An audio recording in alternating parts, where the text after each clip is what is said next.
Hello and thank you for joining us, like always, Evangelivetheverse, and we're picking one verse and studying it as much as we can, as deep as we can go, to understand exactly what the Bible is saying to our lives, and then of course apply the very principles in our own lives so that we can be just like Jesus. How sweet to walk with Christ and to be with Christ and to be like Jesus Christ. Happy Thanksgiving for those who are in Canada.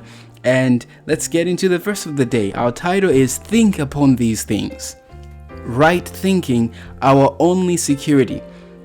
And of course, the verse is found in Philippians chapter 4 and verse 8. There it says, "Finally, brethren, whatsoever things are true, whatsoever things are honest, whatsoever things are just, whatsoever things are pure, whatsoever things are lovely, whatsoever things are of good report, if there be any virtue, and if there be any praise, think on these things." Right there we see the power of thinking, and we shall touch upon that in a minute. But let me just give you an overall context of the book of Philippians in general, so you know exactly what's going on. The book of Philippians, or letter of Philippians, was addressed to the church in Philippi, which would be the first church in Europe. Paul's primary purpose in writing this letter was to thank the Philippians for the gift they had sent him upon learning of his detention at Rome. However, he makes use of this occasion to fulfill several other things, to say different things, encourage them, and that's where we find this instruction given. In fact, it is in this book where we find the very famous verse about Thanksgiving. I would do you injustice if I do not share that verse. It says in Philippians chapter 4 and verse 6, "Be careful for nothing, but in everything by prayer and supplication with thanksgiving, let your requests be made known to God." Thanksgiving should be something we do every single day, thanking God in good times and in bad times. Because if you follow Jesus Christ for long, you will understand that good and bad works together for good. Something bad could happen in your life, but God, the master artist, knows how to turn bad into good, and bitter into better, sour into sweet. That's the Lord that we serve. And we've seen many experiences in the Bible and of course in our own lives of how God turns something that looks negative into something that looks positive. But let's focus on our verse of the day, Philippians chapter 4 and verse 8. And remember, you can always follow along if you have the Bible app, YouVersion. They give you a daily verse and we can study together and grow together. This verse is very instructive in the Christian walk and in the general pursuit of purity, as we are required by God.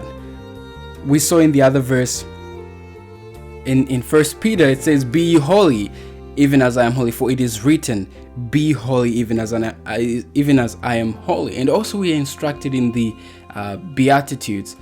We are instructed there that blessed are the pure in heart, right? For they shall see God. Now we read these things and they sound good. The whole purpose of the Christian is to move us far away from this impure world in thought and deed. But then the application of that's the hardest part. And that's where we face a very big challenge. How do you bring this verse to practice? How do you bring this verse into life? Now, of course, this verse teaches that thinking is a very central aspect of our being. We are also told in the book of Proverbs that as a man thinks in his heart, so is he or is she. Well, it applies to everyone. And it has been well said, watch your thoughts, they become your words. Watch your words, they become deeds. Watch your deeds, they become habits. Watch your habits, they become character. Character is everything. But we face a very big challenge when it comes to thinking and thoughts. Because if you read in Jeremiah 17:9 and Mark 7 verse 14, from verse 20 to 23, it is very clear that without a change of heart, our case is hopeless. At many times, impure thoughts pop in our minds, and sometimes we don't even have control over them, or it seems like we don't have control over them. Read Jeremiah 17:9, for example. It says, "The heart is deceitful above all things and desperately wicked. Who can know it?" Read Mark 7:20-23. It says, "And he said that which," this is Jesus, the Creator, saying to us the reality of our own hearts. He says, and he said, verse 21, "For from within, out of the heart of men, proceed evil thoughts, adulteries, fornications, murders, thefts, covetousness, wickedness, deceit, lasciviousness, an evil eye, blasphemy, pride, foolishness. All these things come from within and defile the man." What is the hope of man then, if this is what proceeds out of his heart? Therefore, what Jesus says is not only true but necessary. Except a man be born again, he cannot see the kingdom of God. There has to be a change of heart. There has to be a change of thinking. And of course, when he says heart, in most cases, what Christ is saying is not that we need a cardiovascular surgery. What Christ is saying is we need a change of mind, of thoughts. Just an aside found in Proverbs 25:28, "He that hath no rule over his own spirit is like a city that is broken down and without walls." What we lost when we sinned is self-control, and Christ came so that we can gain that and have mastery over our own thoughts, to think what is pure, to think what is right, to think what is just. Now, that is by no means saying that we shall not have thoughts that pop in our minds that are disagreeable, but Christ has given us power to bring every thought into subjection to Jesus Christ, and to have that control. Now, because of this reality of our desperate weakness and wickedness, we can only be safe if we think thoughts that are pure and holy. We know primarily we are inclined to evil thoughts. That's why we need to practice right thinking every single day. If you have a wrong thought in your mind, use this principle.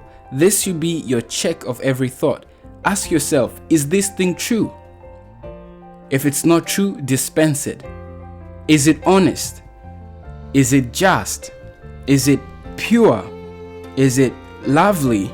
Is it of a good report? Is there any virtue in it? Is there any praise? Now, you can also use that very principle to apply to the things you watch and the things you see. Is this thing true? Is this thing that I'm watching true? Is it honest? Is it just? Is it pure? Because if it does not fall under this, then it is there to steal and to destroy you. And so I hope that from this verse you'll learn the very practical steps to, move in life as you follow Jesus Christ. Whatever things are true, whatsoever things are just, whatsoever things are holy and pure and good, think about those things. And as you think upon those things, your mind will be changed in the process. For by beholding and dwelling upon certain topics and certain themes, we become changed into the very same image. Thank you so much for joining us today. Hope to see you tomorrow for another verse of the day.